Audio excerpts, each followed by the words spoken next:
সুপারম্যানের চুমুর দৃশ্য কেটে দিয়েছে ভারতীয় সেন্সর বোর্ড। দেবের সঙ্গে ইদিকার হ্যাটট্রিক, কিন্তু রহস্য কি? সুপারম্যানের মাঝ আকাশে প্রেমিক লুইস লেনের চুমুর দৃশ্য কেটে দিয়েছে ভারতীয় সেন্সর বোর্ড। বিশ্বজুড়ে বক্স অফিসে ঝড় তুলেছে জেমস গানের আলোচিত সিনেমা সুপারম্যান। তবে ভারতে সার্টিফিকেশন বোর্ডে হোঁচট খেল সিনেমাটি। ভারতের central board of film certificate 33 সেকেন্ডের একটি চুমুর দৃশ্য সহ 2টি চুমুর দৃশ্য বাদ দিয়েছে। এসব দৃশ্যকে অতিমাত্রায় যৌন উদ্দীপক বলে দাবি করেছে সেন্সর বোর্ড। ভারতের অনেক সিনেমায় নৃশংসতা, নারীর প্রতি সহিংসতা দৃশ্যকে ছাড়পত্র দেওয়া হলেও চুমুর দৃশ্য নিয়ে আপত্তির সমালোচনার ঝড় উঠেছে।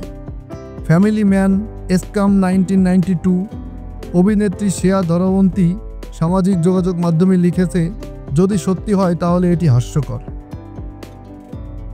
এদিকে দেশের পাশাপাশি কলকাতার দর্শকদের হৃদয়ে জয় করে ফেলেছে ইদিকা পাল।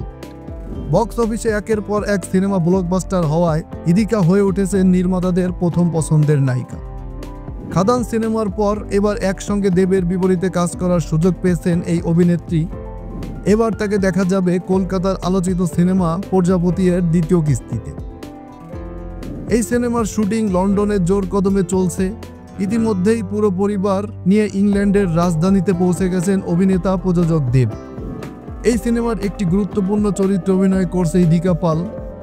খাদান, রঘু ডাকাতের পর প্রজাপতি 2-এ অভিনয়ের সূত্রে দ্বিতীয়বারের মতো বড় পর্দায় দেবের সঙ্গে রোমান্স মশগুল হবেন এই অভিনেত্রী। তবে এবার তার চরিত্রেই রয়েছে ছবির আসল টুইস্ট। প্রেমের অবহে মোড়া এই চরিত্রের ইদিকা কোন চমকে আনবেন তা নিয়ে ইতিমধ্যে তৈরি হয়েছে কৌতূহল।